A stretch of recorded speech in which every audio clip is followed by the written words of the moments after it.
Been talking about it. We are in for a hot and humid stretch of weather over the next couple of days. The governor activating Connecticut's extreme hot weather protocol. It's in effect from now until at least 8 p.m.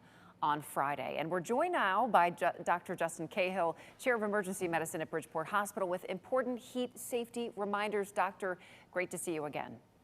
Thanks for having me. So who is at greatest risk when it comes to heat-related illness?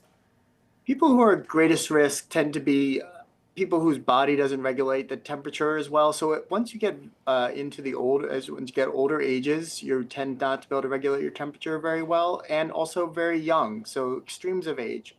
That and people with chronic medical conditions can be more susceptible to exacerbations of those conditions during these heat waves.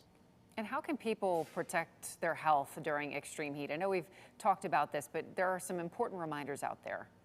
Yeah, stay cool, stay hydrated, and stay out of the sun. So just make sure you drink plenty of water, keep hydrated. Try to avoid things like alcohol and caffeine because they can be dehydrating. Um, Keep out of the sun. So if you can stay inside and in the air conditioning, that's great.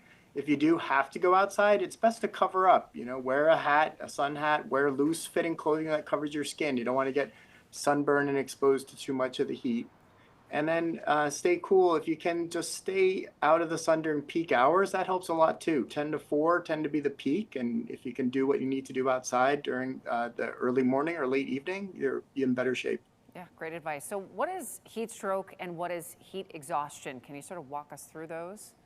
Yeah, both kind of a continuum of the same illness. So heat exhaustion, think of as a warning sign. If you start feeling symptoms of dizziness or headache or nausea, and you're feeling hot and sweaty at the time, it's best to take that as a warning and take the opportunity to cool down.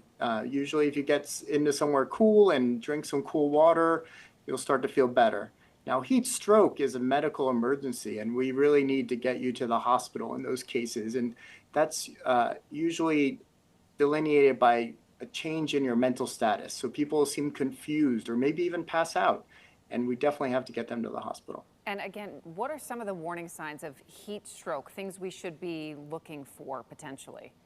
Right. So early warning is the symptoms of heat exhaustion. So dizzy, nauseous. Heat stroke is when it gets very severe. So you might not notice yourself, but others around you might notice that you seem a little confused, a little off, or you stop sweating and your skin is dry. Those could be really dangerous signs. Is it a busier time in the ER when it's more hot and humid out? The ER has busy times every season, and no matter the weather. But yeah, we do see some exacerbations of chronic conditions due to the heat. And if people aren't able to get cool in air-conditioned place or a cooling center, we can definitely see exacerbations of those conditions. All right, Dr. Justin Cahill, Chair of Emergency Medicine at Bridgeport Hospital. Great to have you on with us today. Thank you. And stay cool.